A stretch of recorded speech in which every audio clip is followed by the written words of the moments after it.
wat, as julle sien iemand se oë raak swak, wat julle vermoed het, dis dalk iets groter, soos 'n onderliggende, ongediagnoseerde diabetes, of iets wat fout is, wat dalk, dat die oë wat verswak net 'n simptoom is van iets groter. Nee, definitief, suiker is regtig een van die groot goed, so suiker laat regtig visie fluktueer, so dis soos hulle sien nou goed, nou sien hulle goed nie, as hulle suiker onstabiel is, bygesê, as hulle suiker onder beheer is, gebeur dit nou nie, maar nee, daai kan definitief so maak, bloeddruk kan ons sien op die fundus agter baie kere, jy sien, daar's hele paar goedjies, wat mens kan vroeg optel, kroniese goedjies, wat ons kan maklik optel, mense met cholesterol, onbehandelde cholesterol oor tyd, hulle begin weer hierdie wit ring voor op die oog te kry, so nee, daar's 'n hele paar goedjies wat ons kan optel, wat eintlik sistemiese goeders is, wat ons in die oog kan sien, maar net ook bygesê, dis gewoonlik, natuurlik onbehandelde langtermyn, dan eers sal ons dit sien, so ons sal nou nie dit vroeg kan optel, dit moet nou eers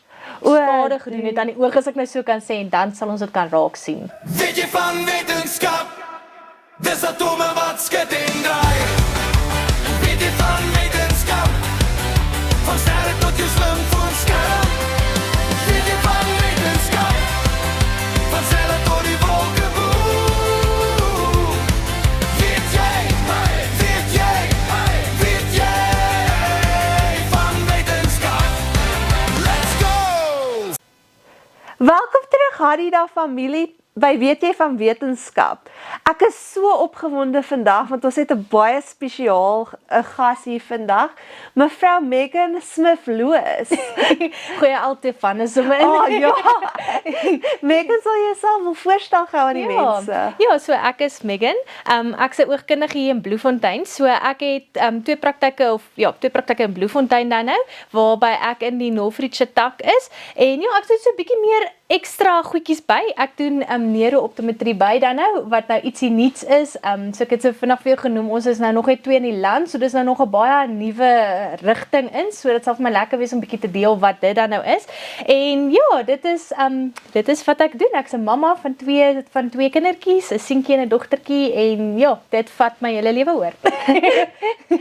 So, ons begin altyd met wat ek noem die premium blonde oomblik van die episode. Dis nou vir mense wat niks van niks weet nie. Dan vra ek iets baie eenvoudig soos, hoe sal jy oogkunde of optometrie definieer? En is daar 'n verskil tussen oogkunde en optometrie, of is dit nou net dieselfde woord? Ja, so dis dieselfde woord. Ek weet almal raak altyd die mekaar met dit, so dit maak sin. So ja, optometrie en oogkundige is dieselfde ding, en dan oftalmologie en oogarts is dieselfde ding. So dit is die twee groepe wat ons dan nou is. So ek is dan in die oogkundige gedeeltetjie. So ons werk is dan nou meer om die oogstelsel of te toets en na te kyk, en dan ons eindpunt is dan natuurlik om te kyk na 'n bril of na kontaklense. Dit is wat ons doen. So ja, dit is my rigting, en dan nou wat die neurooptometrie dan 'n bietjie anders maak as gewone oogkundige, is dat die neurooptometrie doen bietjie meer dieper in die brein op. So gewone optometrie worry ons net oor jou sig, so ons wil net seker maak jy kan mooi sien, dis alwaaroor ons worry, waar die neurooptometrie is dieper in die brein, so ons worry oor jou visie, as ek dit nou so kan sê. So jou visie is heeltemal 'n ander ding wat deur jou kop hardloop. Hy hardloop deur 95% van jou brein deur.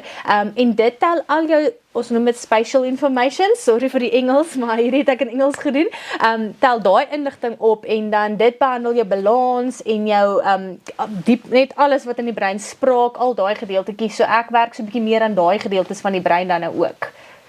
En dan as jy eerste van alles 'n gewone oogtoets, hoe werk dit? Maar dan wil ek ook byvra, hoe is daar maniere wat jy iets kan koppel aan die brein deur 'n gewone oogtoets? Ja, nee, definitief. So dit is nou wat so baie interessant was van daai. So kom ons begin ook net eers by 'n gewone oogtoetsie. So 'n gewone oogtoets is maar, ja, mens kom in, mens doen al die masjinerie. So elke oogkundige het maar verskillende masjinerie. Ek wil maar dit ook net bysê, want ek kom baie keer agter as ek iets doen, dan sê hulle, hulle het dit nog nooit by iemand anders gedoen nie, maar dan het 'n mens eintlik daai selfde toets by iemand anders gedoen. Dis net my masjien lyk dalk net anders of doen iets anders. So die groot ding is met daai skietmasjienkie, en ek het weer hand enetjie. So almal het maar net verskillende masjiene, maar ons doen al daai, en dan doen ons maar die gewone oogtoets, waar ons eindpunt dan nou is om dan nou eintlik refraksie te doen, is dan nou om jou voorskrif te kry, en dan gesels met maar met die pasiënt, mens vertel vir hulle alles van wat die opsies daar is en dan besluit hulle, geëindig het maar my kwotasie en dan maak ons dan nou die bril of bestel dan nou die kontaklense. So dis daai gedeeltetjie. En dan het jy nog 'n vraag van die brein gedeelte is dan nou wat die neurooptometrie bietjie dan anders maak is 'n baie langer oogtoets, is 'n uur lank se toets wat mens dan nou doen.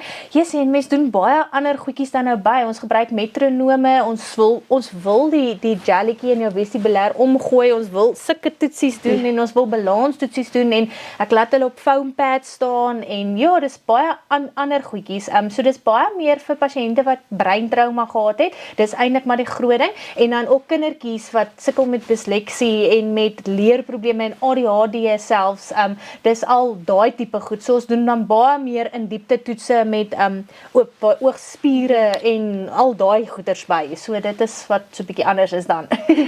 Yes, dit klink so interessant en ek dink 'n mens kan deur die oog soveel van die brein leer en van die brein seker soveel van die oog leer. Definitief. Ja, nee, jy sien, so elke liewe stukkie van jou brein het iets van jou oog nodig. So dit is wat die ou by waar ek nou hierdie kurs of storie gedoen het, is dan nou hy het dan nou agtergekom dat al die inligting wat ons aan die kante opneem, gaan deur 'n tipe sel in ons oog en hy laat eers spasie inligting deur voordat hy detail deurlaat. En dit is dan wat hulle agtergekom het, deel van ons soos ek gesê die vestibulêr en die oculomotories, dit is nou hoe die spiertjies moet werk as jy rondkyk, afkyk, opkyk en moet lees. Alles dit is deel van die brein. So as jy enige besering gehad het, as jy meningitis gehad het, as jy enige breinstorie gehad het, hartgeval het, 'n konkussie al ooit gehad het, dan baie keer dan val ietsie verander net in die brein, 'n klein shift en dan ewe skielik daarna dan sukkel hulle met klomp ander goed wat hulle nog nooit voorheen mee gesukkel het nie, soos oë wat baie vinnig moeg raak of sukkel om te lees of daar's net ewe skielik al hierdie ekstra goed wat hulle nie meer geweet het van voorheen nie en dan wil ons spesifiek aan daai gedeeltes werk. Ja. Ja. En dan ek dink hierdie is ook seker 'n bietjie te doen met die brein as nabysiende teenoor versiende. Wat is die verskil op 'n anatomiese vlak en hoe vergelyk hulle met soos 'n gesonde oë wat nou Okay. Ja. So versiene beteken jy kan versien, maar jy sukkel om naby te sien en dis baie meer gewoonlik vir die mensies wat na 40 is, na die ouderdom van 40. So as ek dalk gou iets sommer interessant van dit verduidelik is mens kry wat mens noem presbyopie en wat presbyopie is vir mense wat oor 40 is. So dis gewoonlik die mense wat dit wat altyd klaar daaroor is, mense wat altyd kon goed versien want hulle hoef nog nooit 'n bril te gedra het nie. En nou iewers skielik hier by 40 begin hulle om hulle moet dit doen om mooi te kan sien. So en dan raak die arm, hulle praat van die arm raak te kort en dis regtig 'n ware storie. So wat gebeur is jou lens wat binne in jou oog is, as ons ver kyk moet daai lens eintlik plat raak en as ons naby kyk dan moet hy lekker dik raak. Nou voor die ouderdom van 40 doen hy dit outomaties, maar na 40 wil hy nie meer dit doen nie. Maar hier's ook nou die ander ding, tussen 40 en 65 werk hy al hoe minder. Nou dit beteken jou lees raak al hoe swakker tussen 40 en 65. En dan dink die mense altyd, veral die wat nou vir die eerste keer moes begin bril dra hier op 40, kry nou 'n bril en elke keer as hulle kom toets dan sê ons hoorie, sorry dit het verswak, ons moet dit nou sterker maak en dan kom hulle weer en dan sê ons dit het verswak, dit moet sterker en dan dink hulle altyd die bril het hulle oë lui gemaak. En wat nie waar is nie, dis net daai lens het ophou werk en hy gaan ophou werk en jou oog naby gaan verswak. So ons het nie beheer, ons kan dit nie stop nie. So dis die ding. So dis wat versiende is jy sien daar maar jy sien nie hier nie en dan bysiende beteken weer jy kan hierso sien maar jy kan nie daarso sien nie. So dit is dan nou net weer omgekeer en dan presbyopie is dan nou hierdie ding wat mense dalk met al twee dan nou na die tyd kan sukkel na 40.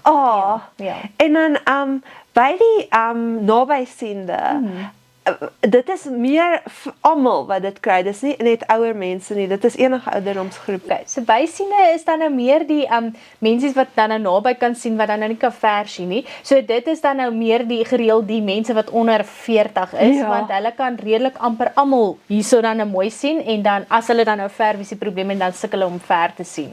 Ja. En dan 'n ander vraag wat ek dink almal het is wat is die voordele en nadele van brille teenoor kontaklense?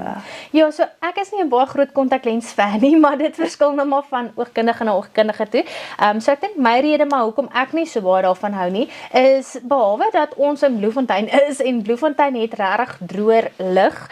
So baie meer mense sukkel met 'n droë oog in Bloemfontein. So 'n kontaklens saam met dit werk nie altyd so baie lekker nie. So mense sukkel dan nou met of geïrriteerde oë en oë wat moeg raak teen die einde van die dag en dan wat dan gebeur is die mense begin te vryf wat hulle nie moet doen nie en dan maak ons skade aan ons kornea. So dis maar my groot rede hoekom ek nie so lief is om dit in Bloemfontein voor te stel nie. Ek dink by die kus is dit 'n ander storie. Maar ja, die nadeel is maar net goedjies soos risiko vir infeksie is maar hoër met kontaklense as wat dit is met brille. Brille kan nie regtig iets veel aan jou oog self doen nie. So die kontaklense kan want dit gaan sit mos maar op jou oogie self. So dit is maar die nadele van kontaklense bo-oor brille en dis hoekom ek maar gewoonlik sal gaan met 'n bril. Dis baie belangrik as ek dit ook vir die mense kan sê. As mense 'n kontaklensdraer is dit regtig belangrik om ook 'n bril te hê want as 'n mens net kontaklense het dan overwear mense kontaklense. Mense dra dit baie langer as wat mense dit moet dra want mense het nie iets anders om mee te sien nie. So dit is hoogs aanbeveel om altyd 'n bril te hê en kontaklense as mens albei sou wou dra. Maar andersins as jy dan nou net 'n bril dra dan doen 'n mens dan net die bril vorentoe. Wat is van die negatiewe goed wat gebeur as 'n mens want daar's baie mense wat stout is elke nou en dan met hulle kontaklense gaan slaap. Ek dink as mense nou moeg is en 'n lang dag, wat is die negatiewe gevolge daarvan? So die grootste ding is maar dis amper dieselfde as die overwear ook. So kontaklense is eintlik gemaak net vir 8 ure 'n dag. So as jy eintlik al oor dit begin gaan, dan begin dit al amper te gaan in die slaapstorie in. So die grootste ding is eintlik jou kornea kry nie genoeg suurstof nie. So dis die hoofrede van dit. En as jou kornea nie genoeg suurstof kry nie, is weer eens risiko vir infeksie baie hoër. Maar hier is ook nou weer die ander ding, daar sal mense partykeer inkom en vir my sê, hulle slaap die hele maand lank met hulle kontaklens en nog niks het ooit met hulle gebeur nie. Nou wat net kan gebeur of wat gebeur wel, wat ons weet gebeur is jou oog begin al hoe meer suurstof nodig hê. So wat gebeur is om jou oog aan die kante van die kornea begin nou aardjies in te groei in jou kornea in want hy moet nou deur daai bloed dan nou vir jou suurstof bring want hy kry dit nie iewers anders nie. En dit is iets wat mense nie kan sien met hulle fisiese oog nie. Ons sien net deur daai spleetlamp wat ons dan nou so kyk kan sien hoe so groei hulle in. Nou oor tyd as mense dit aanhou doen vir baie lank, dan gaan daai are al die dieper begin ingroei en dan as dit begin oor jou kykgedeelte gaan, as ek nou so kan sê, dan begin dit jou visie te blok. Nou die ding is as dit gebeur is, al wat ons kan doen dan is om 'n oorplanting te doen. Dan mens kan nie iets anders doen om dit weg te vat nie en dis 'n hele groot storie om dit te doen en die oog, mense lyf reject dit verskriklik vinnig. So dis 'n groot storie dan. So ons wil nie daarby kom nie. So die mense moet asseblief nie met hulle kontaklense slaap nie. Al het jy gesien dit doen niks nie. Daar is goed wat gebeur wat mens nie met jou oog self kan sien nie wat skadelik is. So dis 'n groot nee vir ons om met kontaklense te slaap. En dan wat gaan na die droë oë toe? Is dit baie algemeen in Bloemfontein en wat is die simptome? Ja, so die mense raak altyd baie die mekaar as ons praat oor droë oë want baie van hulle het traanoë.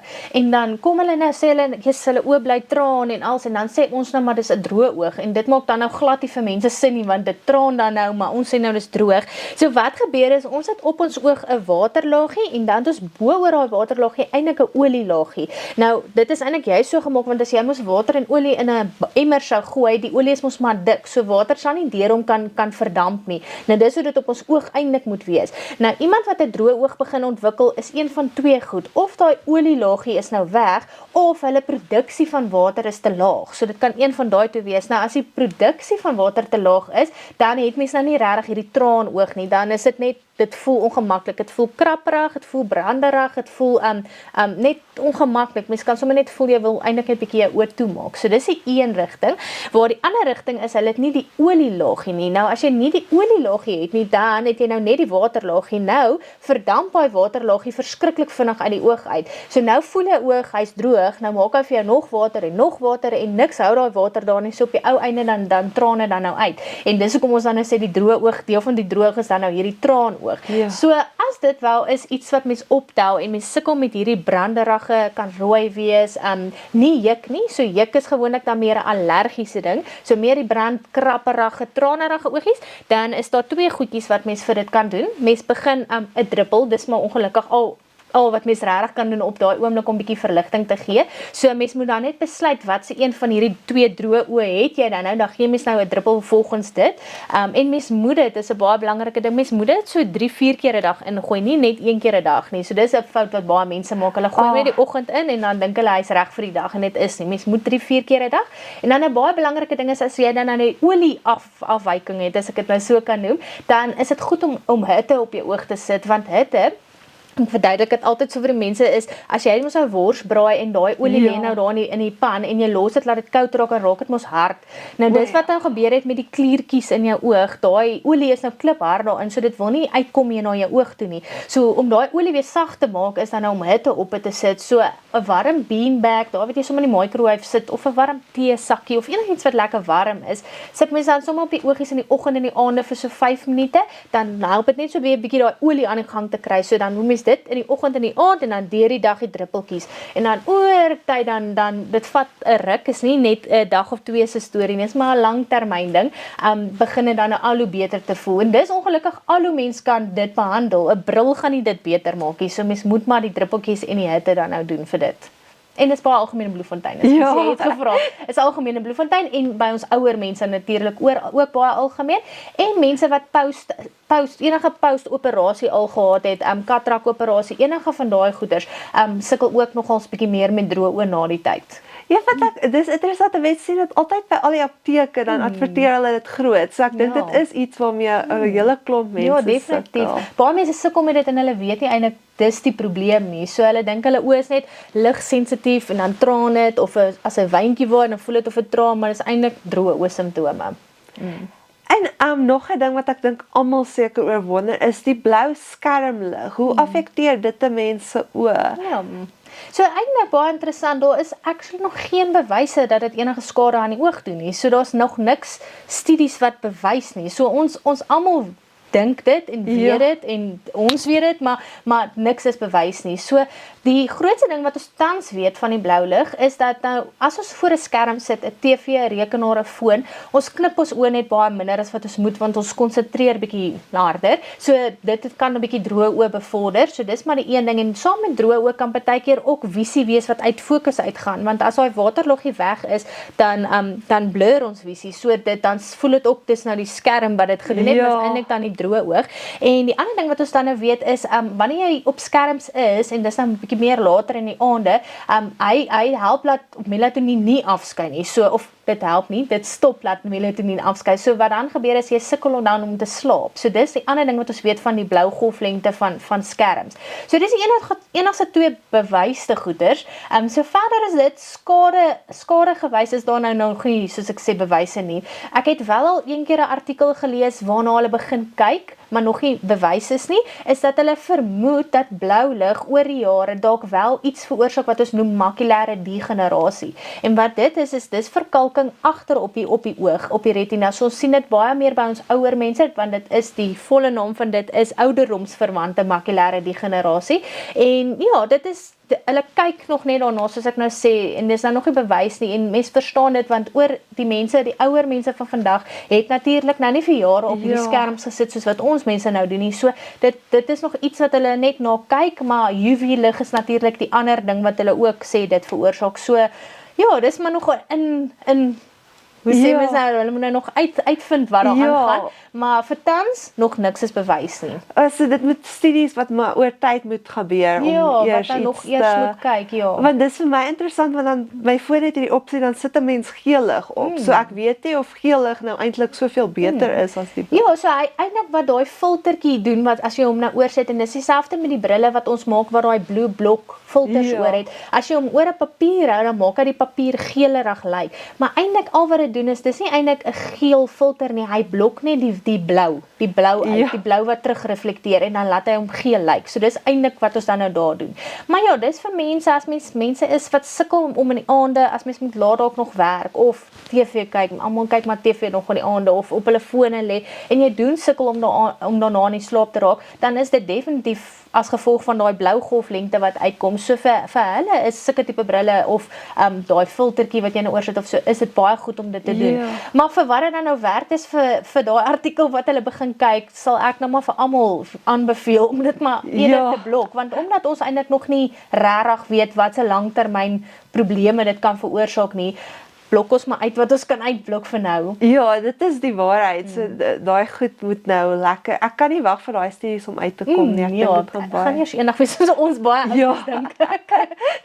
So, die volgende ding, baie mense, ek weet nie of is LASIK baie kosmeties meer as wat dit nodig vir gesondheid is nie, maar wat presies is dit en wie kwalifiseer daarvoor? So ja, LASIK, die mediese fonds gaan vir jou sê jy doen dit vir kosmetiese doeleindes en nie vir om te kan sien nie. Wat natuurlik nie eintlik baie sin maak nie, want die mediese fonds wil nou nie vir dit betaal nie. Dis eintlik maar hoekom baie mense nie gaan vir dit nie, want die mediese wil nie vir daarvoor betaal nie. Maar hulle sal eerder elke 2 jaar vir jou 'n nuwe bril gee wat nie eintlik sin maak nie. Maar ja, nee, so wat LASIK is dan nou, ons doen nie dit nie, die oftalmoloog doen natuurlik dan nou dit.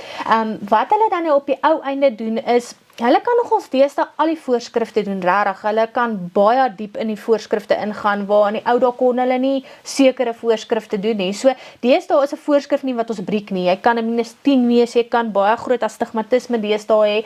Dit alles kan nou reggemaak word. Iets wat maar gewoonlik die mense breek om dit te kan doen, is die dikte van jou kornea. Want wat hulle doen met LASIK is hulle vat so flappietjie hulle liggaam dan op en hulle maak die kornea bietjie dunner.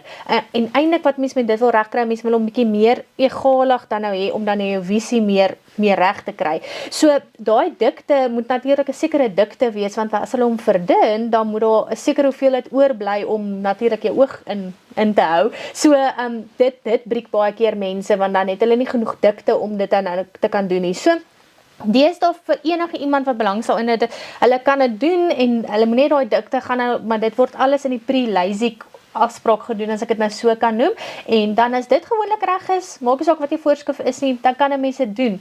Iets wat die mense net nie besef nie, is dat dit maak net jou ver reg. So, as jy voor die ouderdom van 40 is en jy sukkel met dit en jy wil dit graag laat doen, great, mens doen dit en mens kan baie mooi weer ver sien daarna en mens sukkel nie.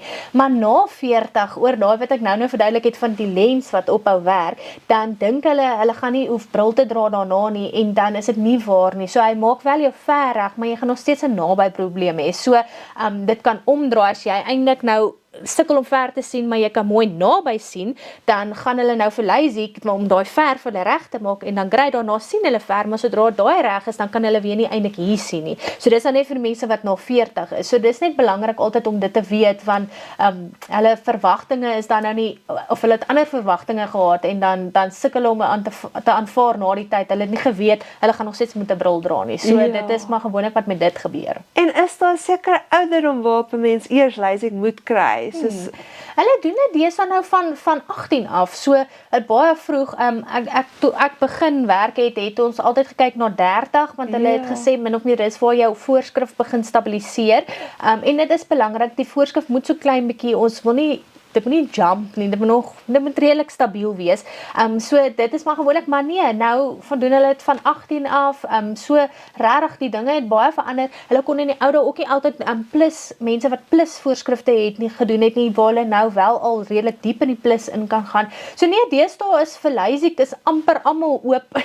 Al wat regtig die meeste mense breek is net daai dikte van die kornea, en dit sal mense nie weet nie, mens moet maar gaan om dit te meet, om dit uit te vind hoeveel dit is. Ja, ek dink baie mense gaan soek altyd vir LASIK, veral die jonger mense. Ja, sê mens verstaan dit, die mense wat baie groot hoë minus voorskrifte het, veral wat regtig swak visie het op ver, al is hulle na 40, vir hulle is dit nog steeds lewensveranderend om dit te gaan laat doen, want dit beteken in die middel van die nag as jy moet opspring vir iets, dan hulle moet altyd eers soek vir hulle brille, waar as hulle dit dan doen, dan kan hulle daarom nog sien, het hulle nog steeds daai bietjie leesbril nodig, hulle is daarom nie meer so afhanklik van 'n bril nie. So nee, daar is definitief plekke vir mense wat regtig, wat ek sal vra, wil jy nie dalk dit oorweeg nie, wat dit net vir hulle kan makliker maak. Want hulle brille werk maar baie duur uit, mens moet verdunning opsit, en klomp ekstra goedjies, wat nie by almal nodig is nie, so ja.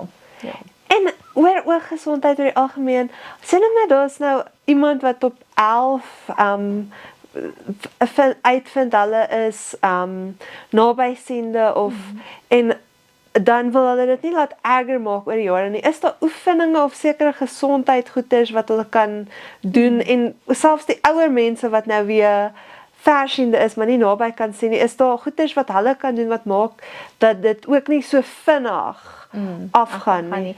So, as ons dalk eers gaan van die kinders gedeeltetjie praat, so baie keer die kindertjies wat begin met bril dra, vir al die rondom die ouderdom van puberteit, so daar by 12, 11, daar rond. As hulle begin dan bril dra, dan is dit nogals maar lekker om vir die mense te sê om hulle jaarliks daar nie begin te toets, want veral as een ouer baie swak oë het, want hulle is dan nou nogals geneig om daar te begin met 'n brilletjie en dis 'n kleinerige voorskrif, maar dit maak 'n verskil, maar hulle sal so verskriklik spring in hulle voorskrifte, hulle raak so elke jaar skiet hulle al hoe meer minus. Nou, vir hulle wil mens iets anders, mense geef hulle 'n ander tipe lens as wat 'n gewone lens is, wat ons dan nou noem, ek doen baie smart lenses, so dis nou die company by wie ek dit doen, en dit is, hoe hy werk is, in die middel sit ons hulle voorskrif, maar aan die kante sit ons plus lense in, en wat dit doen is, dit voorkom dat hulle oogbal al hoe langer begin raak, want dis eintlik wat met daai kindertjies begin gebeur is, daai oogbal raak, hy elongate is nou die regte woord, hy raak regtig al hoe langer, en dit maak dan in dat hulle visie al hoe hoër minus gaan, so as ons daai plus aan die kante omsit, dan stop ons so klein bietjie hierdie proses, en dit help dat hulle oor nie so vinnig al hoe swakker raak nie, so dis daai groepie kinders, as ek nou so kan sê, waarby jou ouer mense daai lees wat jy nou oorgevra het, nee, mens kan dit nie stop nie, dit is maar fisies die lens wat ophou werk, al het mens oefeninge, daar is nie eintlik regtig oefeninge vir dit spesifiek nie, so as 'n gewone oogkundige het ek persoonlik, nie al die oogkundiges nie, maar ek het nie regtig oogoefeninge ooit vir iemand gegee nie, dit was nie regtig, behalwe as mens by die kindertjies dalk optel, hulle sukkel om hulle oogies dalk dit te doen, of hulle akkommodasie werk nie lekker nie, dan het ons dalk bietjie daarna gekyk, maar nie regtig by jou ouer mense nie, maar nou met die Nero gee ons baie terapie, so ons het baie oefeninge wat ons gee, maar dit het nie vir dit wat jy nou oor gevra het, dit gaan nie dit verbeter nie, dis regtig om dan nou oogbewegings beter te maak, en saam met die oor wat saam moet werk beter te maak, so dis meer sulke oefeninge, ja, so dis waarvoor ons dit gebruik. Dan, as ons nou praat van, ek dink is of oftalmoloog en 'n oogkundige, wat presies is die groot verskille tussen die werke? Okay, ja, so oogkundige is dan nou, soos ek nou verduidelik het, ons doen die brille en die kontaklense en die oefeninge miskien dan nou, waar jou oftalmoloog, hulle doen al die operasies, so hulle doen, as ons iets optel by ons, enige siekteverwante of enigiets wat vir ons snaaks lyk op die fundus of op die kornea, dan verwys ons na hulle toe, en hulle sal dan nou diagnoseer wat dit is, en dit dan natuurlik behandel. So ons behandel nie eintlik enige patologie nie, behalwe nou maklik droë oë en sulke goedertjies, maar die meer ernstiger goedjies gaan dan oor na hulle toe, en dan soos ek sê, hulle doen die katrak operasies, hulle doen dan net die LASIK, hulle doen die enige ander operasie wat moet gedoen word, is dan nou hulle werk, ja.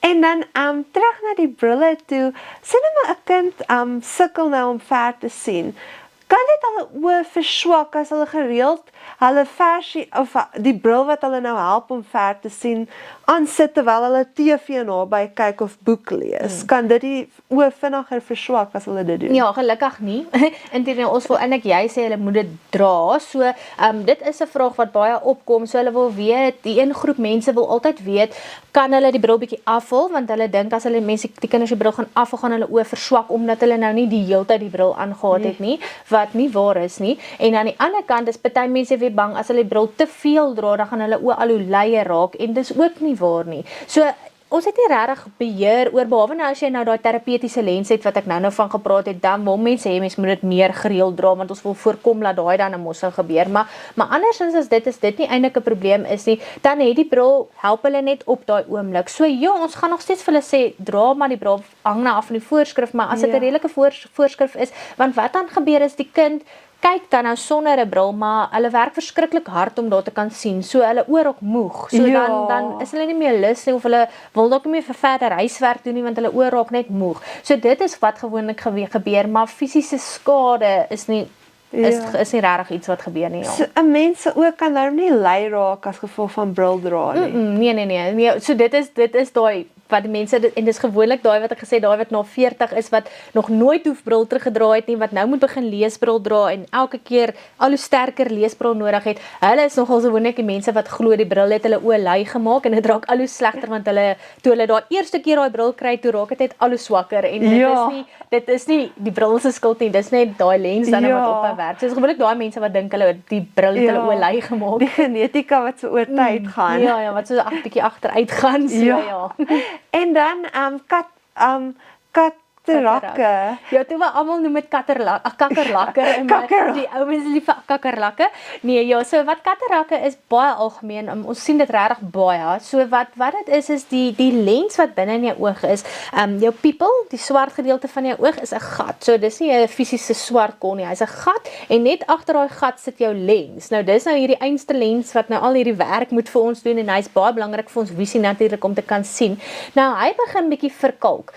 En dit gebeur jy's ook bietjie later in mense lewe, want dit is oor tyd weer eens UV lig is maar 'n groot deel van dit, of as mens dalk bietjie trauma gehad het, of diabetes, hulle kry dit ook bietjie vroeër in hulle lewe. So daai lens begin dan nou te verkalk en hy raak dan eintlik half witterig. So vir die mense lyk dit amper hulle begin amper altyd eers te sê, jy weet, dit bly voel of hulle bril wil skoonmaak. Hulle bly dit skoonmaak, sit die bril op en dit bly vuil lyk en dan help dit nie, niks help nie, want wat eintlik gebeur is eintlik nou daai lens wat vuil is, as ek dit nou so kan verduidelik. So as dit die geval is, jy sien baie mense begin maar, ek wil amper sê, as jy hier by 60 rond is, bietjie na 60 dalk, dit is maar gewoonlik waar normale mense dit begin kry. So as jy agterkom, jy weet dit voel heeltyd jy moet die bril skoonmaak, dan is dit nogals iets om op die uitkyk voor te wees. As dit gebeur, baie maklik om te behandel. Ons verwys dit natuurlik na die oftalmoloog toe en hulle kyk daarna, hulle diagnoseer dit en dan sit dis vinnige operasies wat hulle doen. Regtig, dis 20 minute se in en uit. Mens slaap nie eers oor in die hospitaal nie. So mens gaan die oggend in. Hulle doen blokke, die narkotiseurs doen blokke in die oog in, laat die oogies nie kan beweeg nie. Mense is wakker en dit maak partykeer die mense bietjie bang, want jy gaan nie onder narkose nie, mense is wakker. Maar ja, baie vinnig, hulle doen 'n klein snytjie op die oog, sit 'n masjienkie op in, hulle breek dan daai vuil lens net op in stukkies, suig dit dan uit en dan plant hulle 'n nuwe lens in wat eintlik soos in 'n lyk amper soos 'n baie klein strooitjie, is die lens opgevou en dit gaan dan nou deur die oogie in en dan vou hy oop in die oog. En dis dan nou jou nuwe lens. So dit beteken dis 'n plastiek lens en hy het dan ook glad nie meer daai vermoë wat ek nou van gepraat het nie. So ons gaan sommer stry deur na 'n sterker leesbril dan nou toe. En dan en dit is dan hulle haal dan die masjienkies uit. Mens kry nie eers steke nie, hy raak van self gesond en hulle doen dan nie twee oë op twee verskillende dae. Hulle doen dit nooit saam nie. En die grootste rede vir dit is dan maar net mens plak die oog toe vir so 'n dag of twee. So hulle wil dan maar net nie iemand se altyd die oor toe plak nie, want dan kan hulle niks doen nie. So hulle doen gewoonlik eers die een week die een oogie en dan die ander week die ander oog. Maar ja, hulle doen dit verskriklik baie. Die risiko's, daar's altyd risiko's aan enige operasie. Mens kan dit nooit vermy nie, maar risiko's is baie laag want hulle doen regtig dit so baie. Ek dink daai dokters kan dit al so doen. Hulle doen dit regtig baie. So dis iets waarvoor jy nie hoef bang te wees nie en mens doen dit ook net een keer in jou lewe. So mens hoef dit nie weer oor 5 of 10 jaar. Hy kan nie weer fisies teruggroei nie. Wat baie keer wel gebeur, is 'n belangrike ding dalk net om te noem, is wanneer hulle daai operasie doen, dan hulle haal die voorste sakkie uit, hulle haal dan daai vuil lensie uit die sak uit en dan sit hulle die lens terug.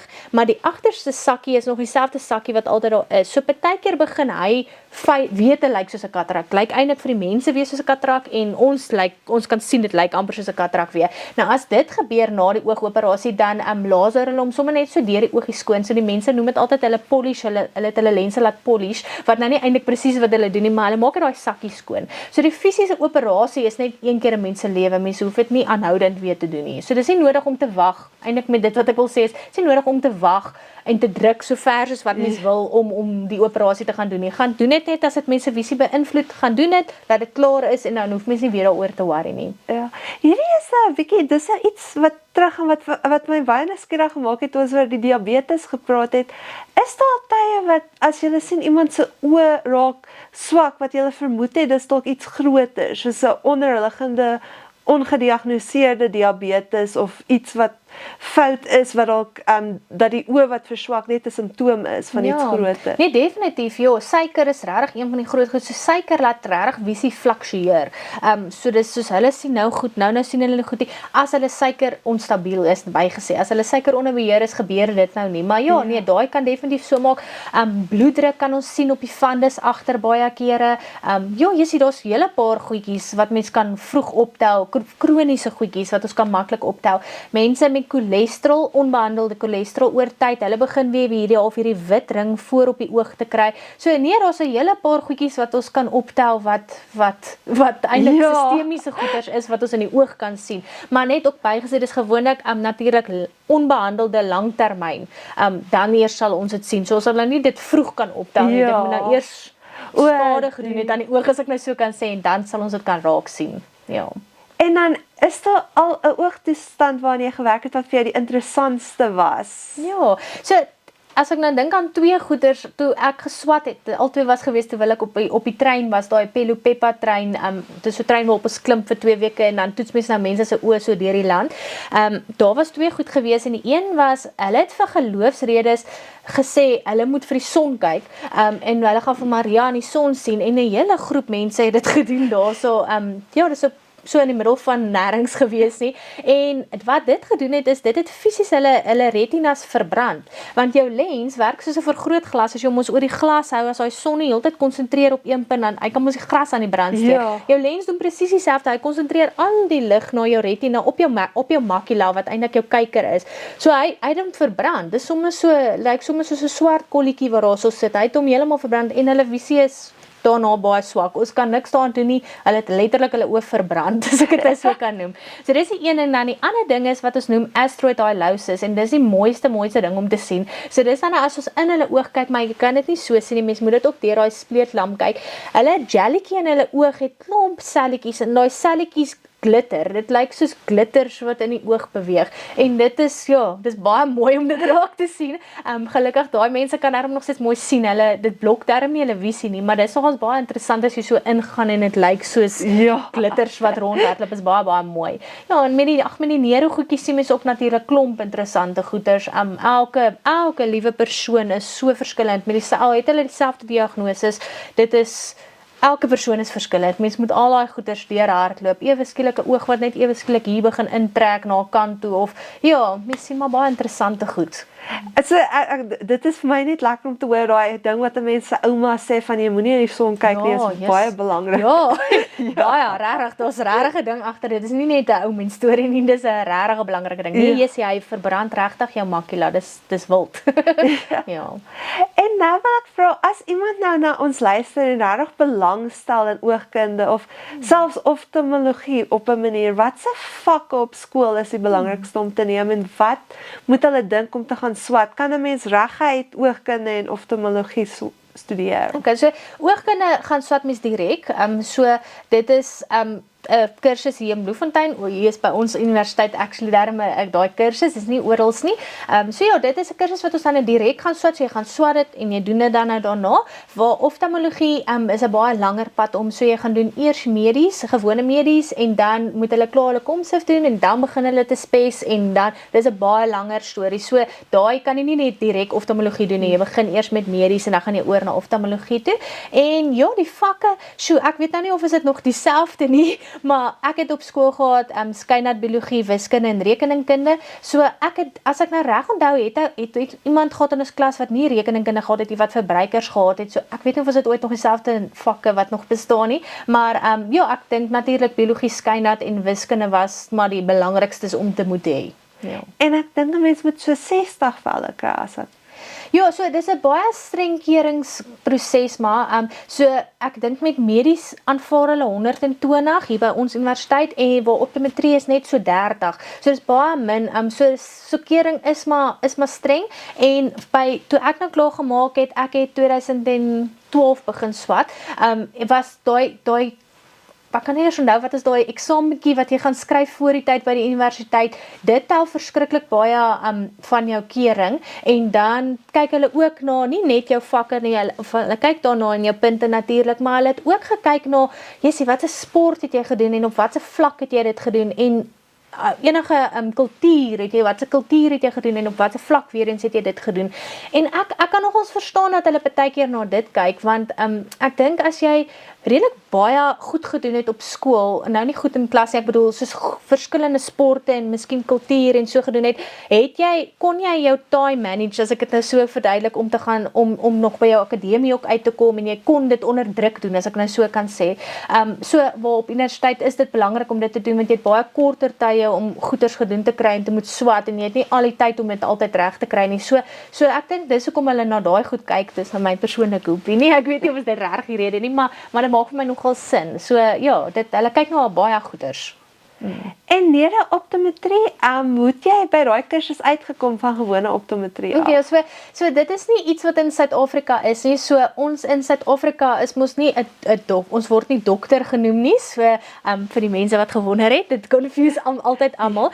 Maar oorsee word hulle dokters genoem, en so hulle kan verder spes daarso wat ons nie regtig kan doen nie. So ons kies half 'n rigting. So party mense hou daarvan om sport te doen, party hou daarvan om kinders te doen, party hou daarvan om dieper in kontaklense in te gaan. So jy kies al vir dinge en dan raak jy half self 'n kenner in daai rigting. Waar daarso gaan jy direk in so rigting in. So ek het dan nou hierdie kursus gedoen deur 'n Amerikaanse program daarso. So ek het dit online gedoen, en toe het ek nou laas jaar oorgegaan Londen toe om my prakties dan nou daar te gaan doen, en dan moet ek nou elke 2 jaar, ek gaan nou volgende jaar weer, en dan weer 2 jaar daarna, so elke 2 jaar moet ek teruggaan om dan nou weer aan te gaan met die hele storie. So ja, dis nie in Suid-Afrika nie. En enige raad vir iemand wat in oogkunde belangstel wat dit op die oomblik swat? Wat is goeie raad wat hulle in gedagte moet hou terwyl hulle op die reis is? So ek dink almal wat maar dit swat wil baie graag op die ou einde graag hulle eie praktyk hê.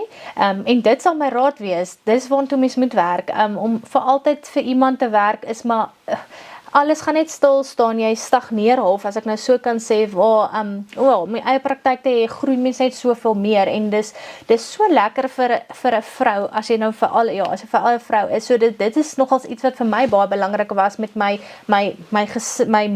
paale en my sussie, en wat se beroepe hulle is dit iets wat vir my nogals lekker is, so as ons weggaan met vakansie, kan my besigheid aangaan, want dis amper half 'n retail besigheid, en nie net eintlik meer gesondheid nie, so dit is iets wat vir my baie lekker is dat mens iets het en jy kan baie maklik groei, jy kan baie maklik klomp praktyke besit. So en iemand werk dan vir jou daar's oogkundiges in die praktyke. So dis nie dat jy altyd noodwendig daar kan wees en dit is wat vir my persoonlik baie lekker is van optometrie.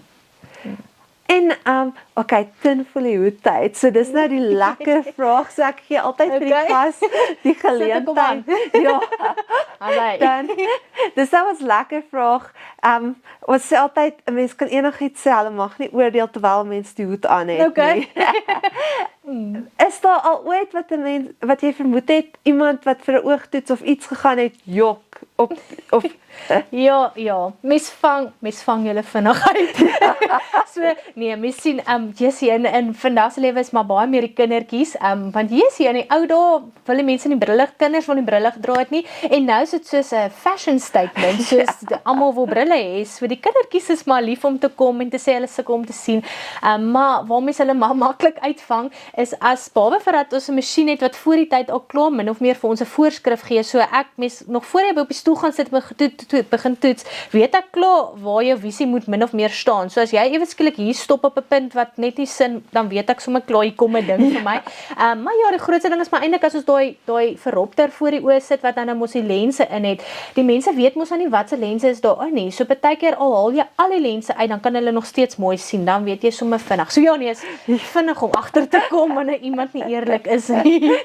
En dan die laaste vraag wat ek vinnig het, wat ook net 'n lekker vraag is die wortels ding van wortels hou mense oë gesond. Waar kom dit vandaan en is daar enige waarheid daarin?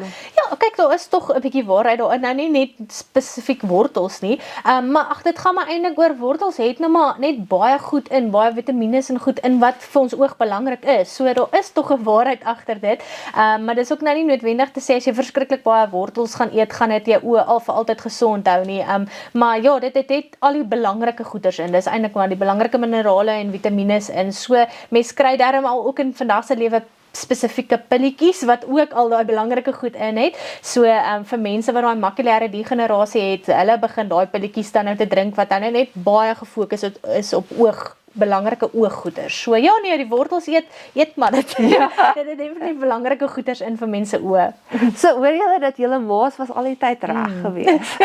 Ja, so en ek weet die mammas wil ook altyd hê ek moet vir die kinders mooi sit daar binne, moenie die hele tyd op jou tablet sit nie. En dit is waar, so maar selfde ongelukkig vir kinders wat baie boek lees, want hulle sit ook die hele tyd hierso op naby. Dis nie noodwendig die skerm nie, dis hierdie aanhoudende naby werk wat begin maak dat jou vervisie kan begin verswak. So daar is ook waarheid agter dit. So die boekwurms het altyd brille en of dit daar's half hierdie hoe sê mense dit nou mense het al vir die idee van iemand wat so baie boek lees, dra altyd bril, en daar is maar 'n bietjie waarheid daarin ook, is omdat hulle die hele tyd hierdie naby fokus doen. So ja, kinders moet ook nie die hele tyd op boek of op toe naby goeters fokus nie, maar jy moet nog steeds boek lees. Ja, so gaan kyk maar na die tuin 'n bietjie buite. Ja, daar's actually 'n reël. Daar's 'n reël wat hulle noem die 20-20-20 reël, en almal moet dit eintlik maar onthou, groot, klein. So vir mense wat so agter die rekenaar ook sit, hulle sê elke 20 moet jy vir 20 sekondes 20, hulle noem dit, dis 'n oorsese reël, so 20 voet ver kyk, 20 voet is so 6 meter, so dit sê eintlik net, terwyl jy so aanhoudend boek lees, of rekenaarwerk doen, of op 'n tablet is, moet 'n mens so nou en dan net so bietjie opkyk, en dis net om daai lens binne in die oog bietjie te ontspan, om weer daar te kyk, maar lekker ver kyk vir so 'n paar 20 sekondes, en dan weer aan te gaan, en dit kan regtig maak dat jy behou so bietjie jou vervisie, so as jy nie dit doen nie, dan kan jou vervisie baie vinniger agteruit gaan, so ja, daar is 'n ding met dit. Baie dankie vir al jou tyd. Sien julle dan volgende keer. Weet jy? Weet jy? Weet jy van wetenskap? Skakel aan. Kom ons maak jou brein wakker. Weet jy van wetenskap?